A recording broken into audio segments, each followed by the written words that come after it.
The message came from the dark spaces between stars. It was not random noise or a trick of the machines. It was a voice. The first voice humanity had ever heard from beyond their small corner of the galaxy. Admiral Han Minho stood on the bridge of the flagship Everest and watched the transmission play for the third time. The creatures on the screen were tall and thin, with skin like gray silk and eyes that held no warmth. They called themselves the Volari, and they spoke of peace. "We have watched your species grow," the alien said in perfect Korean. "We are the Volari Collective. We govern 12 species across 10,000 worlds. We come to offer you a place among us." The bridge was silent. Officers looked at each other with wide eyes. Some smiled. Others wiped tears from their faces. Humanity was not alone. The universe had finally answered. But Minho did not smile. He had spent 40 years in the military. He had seen men lie with kind words and gentle faces. Something in the alien's eyes reminded him of those men. Dr. Una Park was the first to speak. She was young, barely 30, but she was the best language expert in the Terran fleet. She had spent the last 2 hours studying every word of the transmission. "Admiral," she said quietly, "there are problems with this message." Minho turned to her. "What kind of problems?" "Their translation is almost perfect, but certain words are changed, softened." She pulled up her analysis on the main screen. They use the phrase protected species when they talk about humanity's place in their collective. But the original word in their language means something closer to contained or controlled. Minho's eyes narrowed. "You are certain?" "Yes, sir. They are hiding something." 2 weeks later, the Volari arrived in Earth's solar system. Their ships were enormous, each one larger than anything humanity had ever built. They moved through space like silver fish, smooth and silent. The sight of them made people across Earth stop and stare at the sky. Ambassador Nari Kwan was chosen to meet them. She was a small woman with a calm voice and sharp eyes. She had negotiated peace between warring nations. She had ended conflicts that seemed impossible to solve. But as she walked toward the alien delegation, she felt something she had not felt in years: fear, the Volari. Leader introduced himself as Elder Tovas. He was older than the others. His gray skin marked with lines like cracks in old stone. He smiled often, but the smile never reached his eyes. "We are honored to meet the people of Earth," Tova said. "Your species has grown so quickly, so impressively. We believe you are ready to join the greater galaxy." Nari bowed her head politely. "We are honored by your offer, but we have questions. What does membership in your collective mean? What would be expected of us?" Tova spread his thin hands. "Protection, guidance, access to technologies beyond your imagination. In return, you would contribute to the collective as all species do. Your people are strong and numerous. You would be valuable members of our community." The negotiations continued for days. The Volari were patient and polite. They answered every question with careful words, but they never gave clear answers. Captain Siokte watched the aliens from across the room during one of the formal dinners. He was young for his rank, only 35, but he had earned his position through skill and courage. He commanded the battleship Thunder, and his crew would follow him into any fight. "I don't trust them," he said quietly to Minho. The admiral sipped his drink. "Why? Look at them. Watch how they move." Siok nodded toward a group of Volari diplomats. "Every time one of our soldiers walks past, they step back. When someone laughs too loud, they flinch. They are afraid of us." Minho watched. Siok was right. The aliens kept their distance from humans. They smiled, but their bodies were tense. Their eyes tracked every movement. "Why would they be afraid?" Minho asked. "That is what worries me." Dr. Yuna continued her work in secret. She had access to recordings of every meeting, every conversation. She studied the Volari language day and night, building a dictionary of their words and their hidden meanings. One night, she found something that made her blood run cold. It was a transmission between 2 Volari delegates, sent using a frequency they thought humans could not detect. Yuna had found it by accident while scanning for background noise. She played it once, then again. Then she ran to Admiral Minho's quarters and pounded on his door. Minho opened the door in his sleeping clothes. He saw her face and immediately became alert. "What is it?" Yuna's hands were shaking as she handed him a tablet. "I found this. A hidden transmission between their diplomats." I translated it. Minho read the words on the screen. His face went pale. The message was simple. They don't know yet. Keep them calm until the Harvest fleet arrives. Harvest, Minho whispered. "What does that mean?" "I don't know," Yuna said. "But it cannot be good." Minho stared at the tablet for a long moment. Then he looked up at the young woman who had just changed everything. "Tell no one," he said. "Not yet. I need to know more before we act." Yuna nodded. "What will you do?" Minho walked to his window and looked out at the stars. Somewhere out there, a fleet was coming. A fleet with a purpose he did not yet understand. But he knew one thing with absolute certainty. The Valari had not come to help humanity. They had come for something else. And whatever the harvest was, Minho would not let his people face it unprepared. "I will do what I have always done," he said quietly. "I will protect Earth."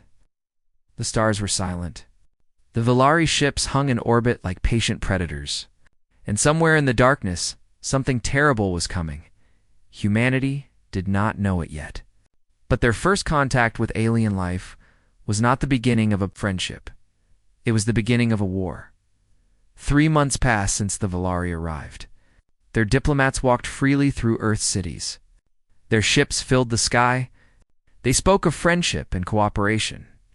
But in the shadows, humans were searching for the truth. General Bora Lee sat in a dark room beneath the mountains of Korea. She was the head of Terran intelligence. She trusted no one. Not the politicians who smiled at the aliens. Not the scientists who marveled at Valari technology. She trusted only facts, and the facts told her something was wrong. "Report," she said to the screen in front of her. The face of Lieutenant Ji-Won-Oh appeared.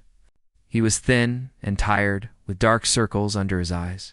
He had been undercover on a Valari station for 2 months, pretending to be a human worker assigned to cultural exchange. "I found the archives," Ji-Won said. His voice was barely a whisper. "General, you need to see this." He transmitted the files. Bora watched them appear on her screen one after another. At first, she did not understand what she was seeing.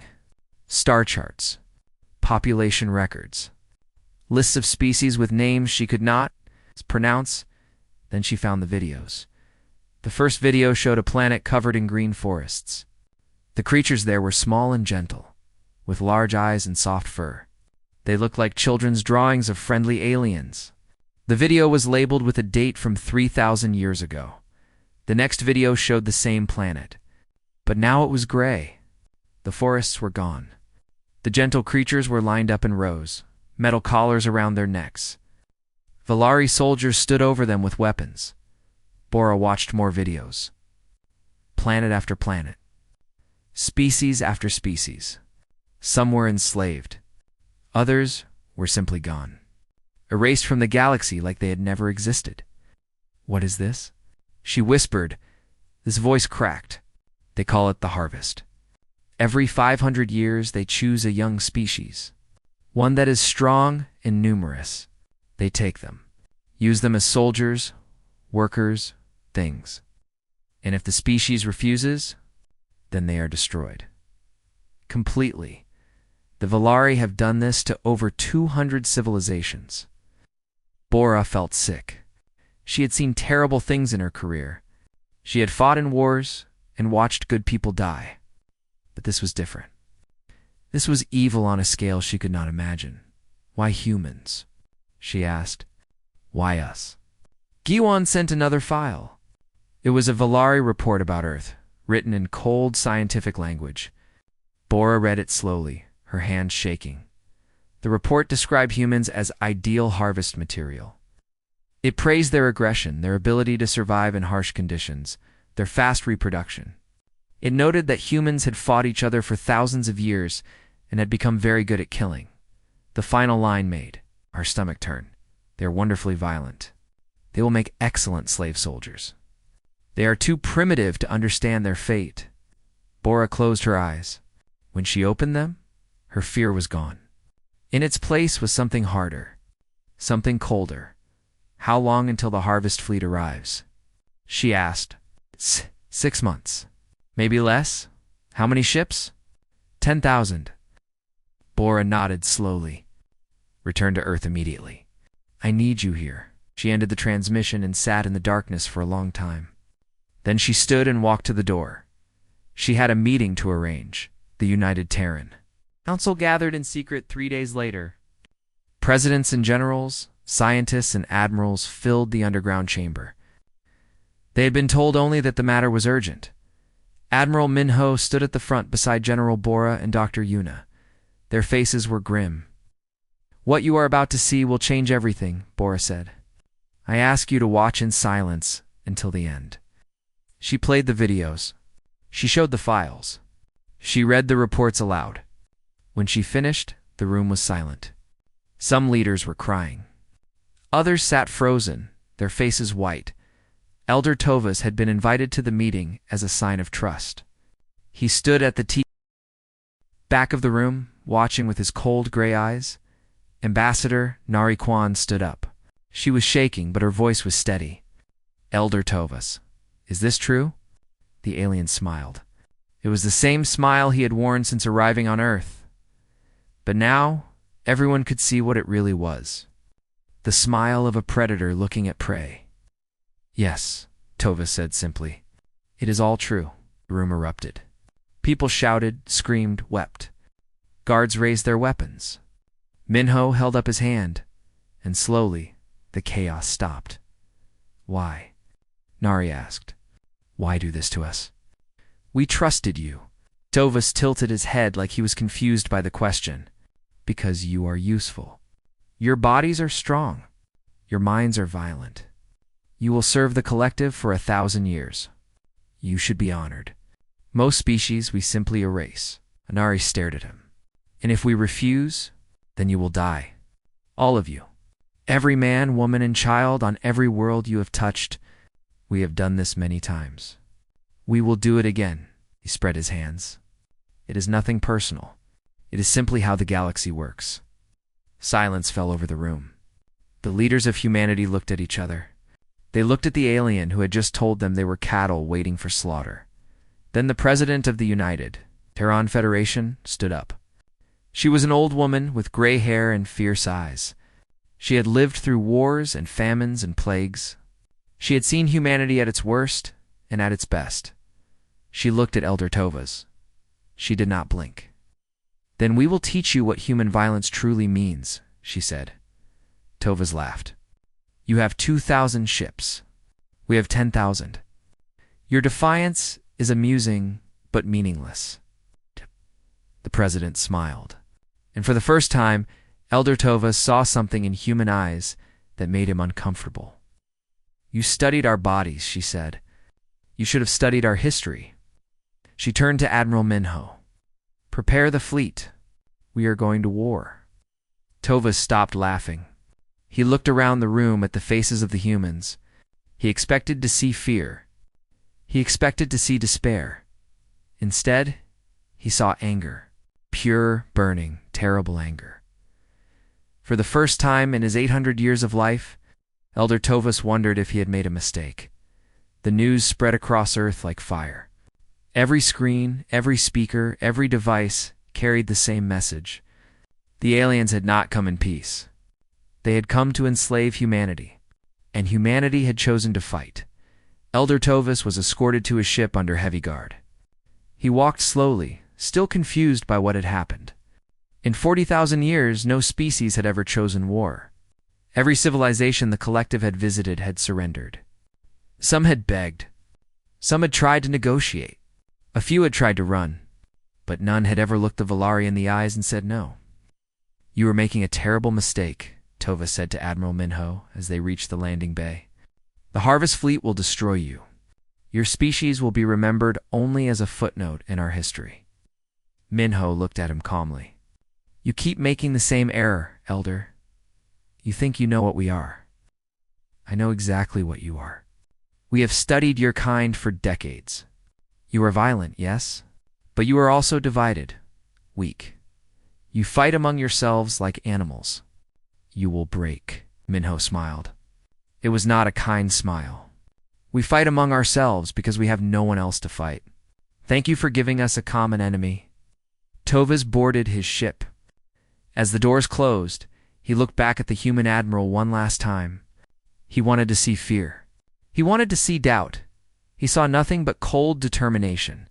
The Volari ships left Earth's orbit that night. As they departed, they sent a final transmission to the Harvest Fleet. The humans have declared war. They are not responding as predicted. Recommend accelerating timeline. On Earth, the factories woke up. For years, humanity had built ships in secret. The politicians called it defensive preparation. Ow. The military called it insurance. Now, it had a new name, the Terran War Fleet.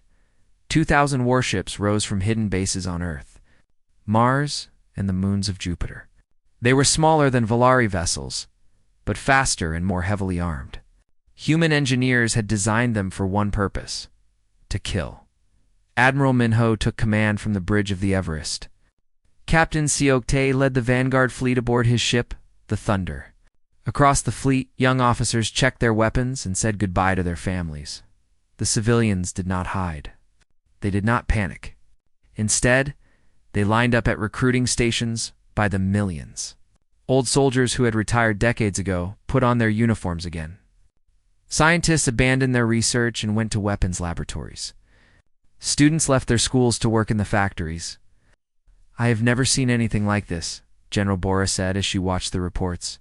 Every nation, every people, every faction that has ever fought each other, they are all coming together. Ambassador Nari stood beside her.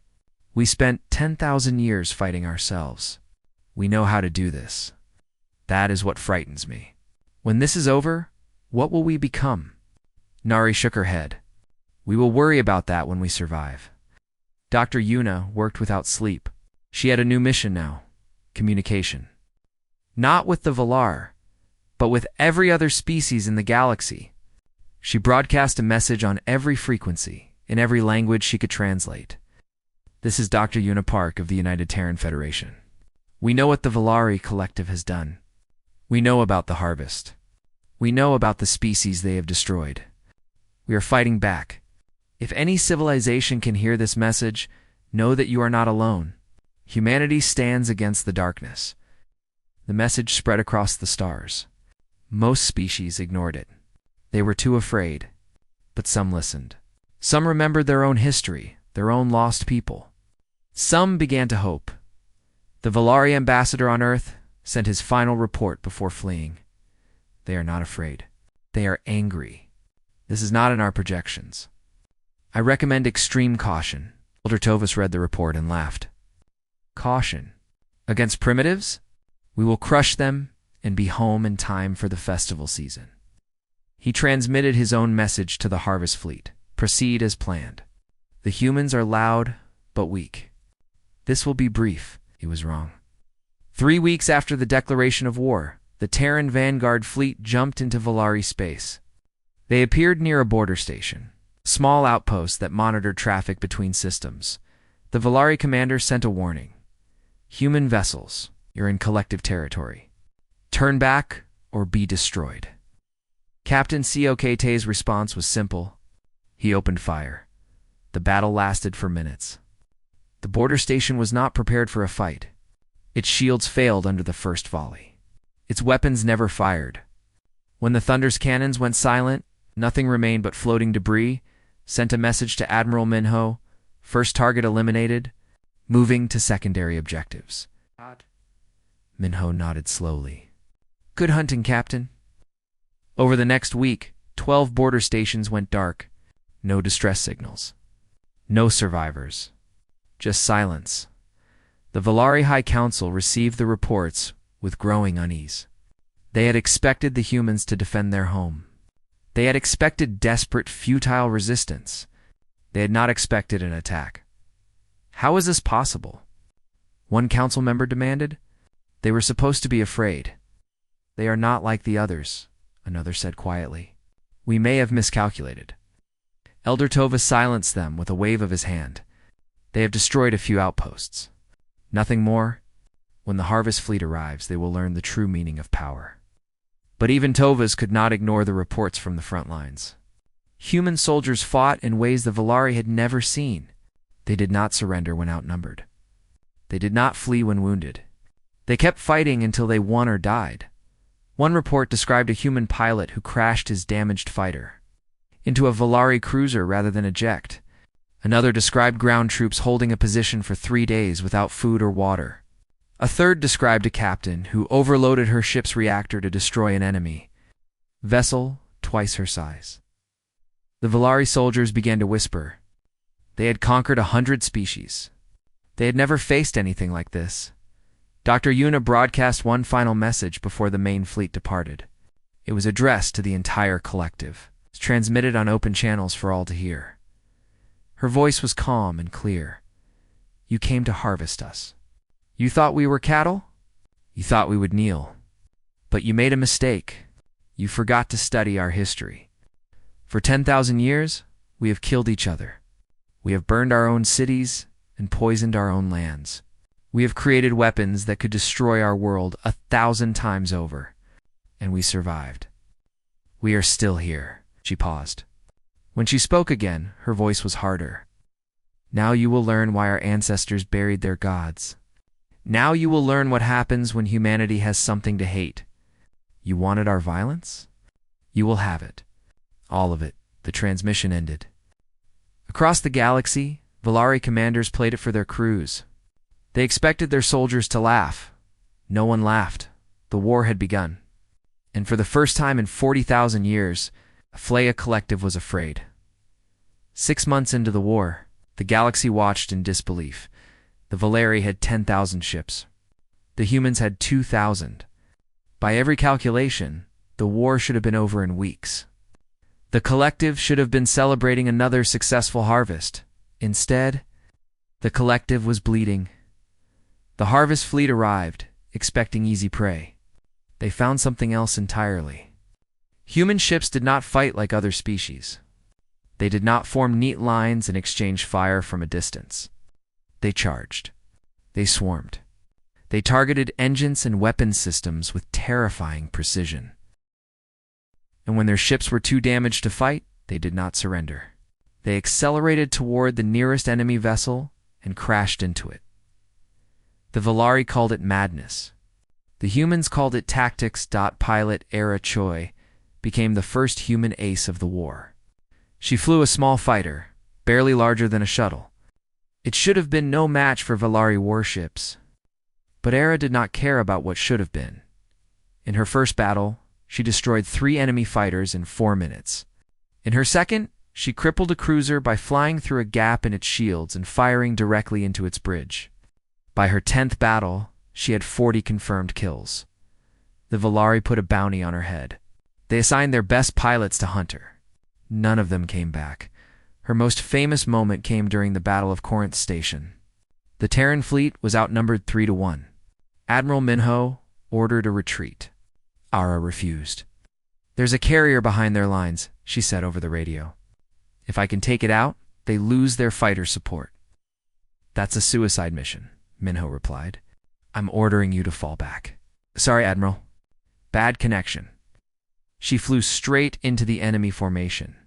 Volari fighters swarmed around her, but she was too fast, too unpredictable. She twisted through their fire like water through rocks.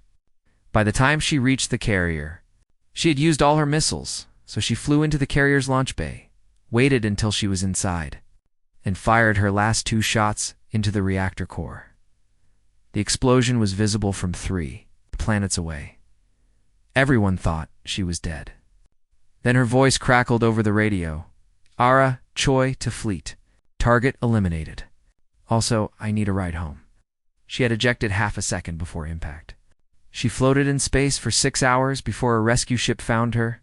When she returned to the Everest, the entire crew lined up to salute her. But the war was not won by pilots. Alone, Commander Hyunji led the ground assault forces. She was a small woman with a quiet voice, but her soldiers would follow her into hell. And sometimes they did. The Volari believed that ground combat was unnecessary. Space battles decided wars. But humans knew something the Volari had forgotten. Wars are won by taking territory. And territory means dirt under your boots. Hyunji's first planetary assault was on a Volari mining world. The aliens had 5,000 soldiers defending it. She had 800. She won in 3 days. Human soldiers fought in conditions the Volari considered impossible. They marched through toxic swamps and frozen mountains. They fought in the dark, in the rain, in storms that should have killed them. They did not stop for food or sleep. They did not stop for anything. One Volari officer sent a desperate message to his commanders. They will not die. We shoot them, and they keep coming. We wound them, and they keep fighting. What are these creatures? Hyunji's greatest victory came on the Velar capital world itself. She landed her forces on the largest continent, fought through the defenses, and marched straight to the sacred temples of the collective. When she arrived, she planted a human flag on the temple steps. Then she sent a message to Admiral Minho. Objective secured. The Volari now know we can reach their heart. But the true turning point of the war came from a quiet man named Dae-sung. Dae-sung was an engineer, not a soldier. He had spent his career designing power systems for ships and stations. He had never held a weapon. But when the war began, he asked one simple question. What is the most powerful weapon we can build? The answer was the Sunbreaker. The Sunbreaker was not a bomb in the traditional sense. It did not explode. Instead, it destabilized stars. It disrupted the fusion reactions at a star's core, causing it to collapse or expand uncontrollably. A single Sunbreaker could destroy an entire solar system. When Dae-sung presented his design to the military council, the room went silent. This is monstrous, one general said. Yes, Dae-sung replied calmly. That is the point. We cannot use this. The casualties would be beyond imagination. Then we will not use it. We will only threaten to use it. Dae-sung looked around the room. The Volari have destroyed 200 civilizations. They have murdered trillions of beings. They will not stop unless they believe we can hurt them just as badly. Admiral Minho made the decision. Build it. 2 months later, the Terran fleet jumped into the heart of Volari space. They positioned themselves around 3 major Volari systems, each containing billions of civilians. Minasho broadcasts his message on every frequency. People of the Volari collective, your leaders have started a war they cannot win. We have weapons that can destroy your stars. We do not wish to use them, but we will if we must. He paused. The galaxy was listening. Surrender now, and your worlds will be spared. Continue to fight and watch your stars die. The choice is yours. The Volari High Council received the message in their chamber. Elder Tovus was no longer laughing. He was no longer confident. For the first time in his 800 years, he looked afraid. They are bluffing, one council member said weakly. They would not destroy entire systems. They are not like us. Another council member shook his head. Have you seen what they have done? Have you read the reports? They crashed ships into our vessels rather than retreat. They fought through conditions that would kill any other species. They planted their flag on our sacred temples. He looked at the others with hollow eyes. They are not bluffing. They are simply telling us what will happen. The other 11 species in the collective watched and waited. They had been conquered long ago. They had accepted their place. But now, for the first time, they saw the Volari afraid. They saw an empire that had ruled for 40,000 years facing something it could not defeat. And they began to make new calculations. Elder Tovus stood alone in his chamber, looking at the stars. Somewhere out there, human ships were waiting. Human weapons were aimed at his worlds. Human soldiers were ready to die and ready to kill. He had wanted to harvest them. He had wanted to use their violence for the collective's purposes. Now he understood his mistake. Human violence was not a tool to be used. It was a force of nature, and it had been turned against everything he had built. For the first time, Elder Tovus did not know what to do. and that terrified him most of all. 1 year after the war began, the Valari Collective surrendered. It was the first surrender in their 40,000-year history. No species had ever made them kneel. No enemy had ever breached their defenses. They had believed themselves invincible, chosen by the universe to rule over lesser beings. They had been wrong. The surrender ceremony took place aboard the Everest. Admiral Minho stood at the center of the Great Hall, surrounded by the officers who had led humanity to victory. Captain Seok Tae, now promoted to admiral himself. Pilot Era Choi, wearing medals from 3 different nations. Commander Haeanji, her uniform still carrying dust from the Valari capital. Elder Tovas entered alone. He had refused guards or attendants. He walked slowly, his gray skin pale, his eyes empty. When he reached the center of the room, he stopped. For a long moment, no one spoke. Then Tovas lowered himself to his knees. The sound of his body hitting the floor echoed through the silent hall. The most powerful being in the Valari Collective, the architect of 200 genocides, knelt before the species he had tried to enslave. "The Valari Collective surrenders," he said. His voice was barely a whisper. "We accept the terms of the Terran Federation. We will disarm our fleets. We will release the enslaved species. We will submit to your judgment." Minho looked down at him. "Before we proceed, I have a question." Tovas raised his eyes. "Ask how. You came to us with 10,000 ships. You had ruled the galaxy for 40,000 years. You had destroyed civilizations without effort. How did this happen?" Tovas was silent for a long time. When he finally spoke, his voice cracked. "You were supposed to be cattle. Our scientists studied your biology, your psychology, your technology. We knew everything about you. We calculated every possible outcome. And in every calculation, you've surrendered. You were too divided to unite, too primitive to resist, too weak to matter." He shook his head slowly. "We studied your bodies. We should have studied your history." Minho nodded. "Yes, you should have." He gestured, and guards led Elder Tovas away. The war was over, but the work was just beginning. In the months that followed, humanity reshaped the galaxy. The other 11 species in the collective had watched the war with growing hope. They had been conquered long ago, their spirits broken, their cultures erased. But the humans had shown them something they had forgotten. Resistance was possible. Freedom was possible. One by one, they approached the Terran Federation. First came the Serani, a species of gentle engineers who had been forced to build Valari warships for 3,000 years. Then came the Kelith warriors, who had once fought the collective and lost. Then came the others, each carrying centuries of pain and a desperate hope for something better. Ambassador Narration met them all. She listened to their stories. She learned their languages. She helped them remember who they had been before the collective took everything from them. "We want to join you," the Serani ambassador said during one meeting. "We want to help build whatever comes next." Nari smiled. "We are not building an empire. We are not the Valari then. What are you building?" "Something new. Something better. A galaxy where no specie ease is harvested. Where no civilization is erased. Where every people, no matter how small or weak, has the right to exist." She looked out the window at the stars. "We are calling it the Terran Accords.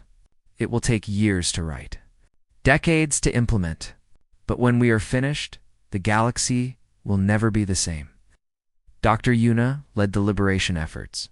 She traveled from system to system, freeing the enslaved populations that the collective had gathered over millennia. Billions of beings had been taken from their homes and forced to serve. Now they were going home. On one planet, she found a species that had been enslaved for so long they had forgotten their own name. Their records had been destroyed. Their elders had died without passing on their stories. They were lost with nowhere to go. Yuna sat with them for 3 days. She listened to the fragments of songs they still remembered. She studied the symbols they drew without knowing why. And slowly, piece by piece, she helped them rebuild their identity. "Thank you," their leader said when she finally left. "You have given us back our souls." Yuna shook her head. You always had them. You just forgot. The Volari were not destroyed. Admiral Minho argued against genocide, even against an enemy that had committed so many. If we become what they were, then we have lost, he said to the Terran Council. They will live. They will be diminished. They will be a warning to anyone who thinks of following their path. But they will survive. Some disagreed. Some wanted revenge. But in the end, the Council voted to spare the Volari. They were stripped of their weapons, their fleets, their power. They were confined to their home systems, forbidden from leaving without permission. Elder Tovus lived out his remaining years in isolation. He had 800 years of memories, and now they were filled with nothing but defeat. He died 3 years after the surrender. Alone and forgotten, the galaxy did not mourn him, Captain. Sukte became the commander of the new Galactic Defense Fleet. His job was to protect the Terran Accords. To ensure that no species ever tried to build another collective, he accepted the role with his usual determination. We spent 10,000 years fighting each other, he said during his inauguration ceremony. We became very good at war. Now we will use those skills to keep the peace. Pilot Ara Choi became the first human to receive honors from an alien species. The Kelith, the warrior race who had once fought the collective, presented her with their highest medal, the Star of Courage. No outsider had ever earned it before. You fly like we used to fly, the Kelith commander told her, before they broke us. You reminded us what courage looks like. Ara accepted the medal with tears in her eyes. I was just doing my job, the commander smiled, and that is what makes you worthy. Commander Haenji retired from active duty. She had seen enough war. She had fought enough battles. Now she wanted something different. She founded a school for alien children, teaching them the history of their own species. Many of them had been born in captivity, knowing nothing of their heritage. Hyunji gave them back their past. Why do you do this? One student asked her. You are a warrior. You could command armies. Hyunji looked at the young alien with gentle eyes. Because some things are more important than war, and because those who forget their history are doomed to repeat it. General Bora Lee stood on the observation deck of a space station overlooking Earth. The war was over. The collective was gone. The galaxy was free. But she could not shake the feeling that this was just the beginning. A young alien ambassador approached her nervously. He was from a species that had been enslaved for 2,000 years. He had never spoken to a human before. Excuse me, he said carefully. May I ask you something? Bora nodded. Of course. Is it true that humans once fought wars among themselves? Bora smiled sadly. Yes, for thousands of years. The alien paled. And you survived? Bora turned to look at the stars. Somewhere out there, new civilizations were rising. New challenges were forming. The galaxy was vast and full of dangers. But humanity had faced darkness before. They had faced hatred and violence and death. They had faced each other. And they had survived. We did more than survive, she said quietly. We remembered how to win. The alien said nothing. He simply stood beside her, looking at the stars, wondered what the future would bring. Behind them, Earth turned slowly in the void. The birthplace of a species that had nearly been destroyed. The home of a people who had refused to kneel. The humans had entered the galaxy as cattle. Chosen for harvest, they had emerged as something else entirely. They had emerged as liberators, as warriors, as the species that broke an empire and freed a galaxy, and they were just getting started.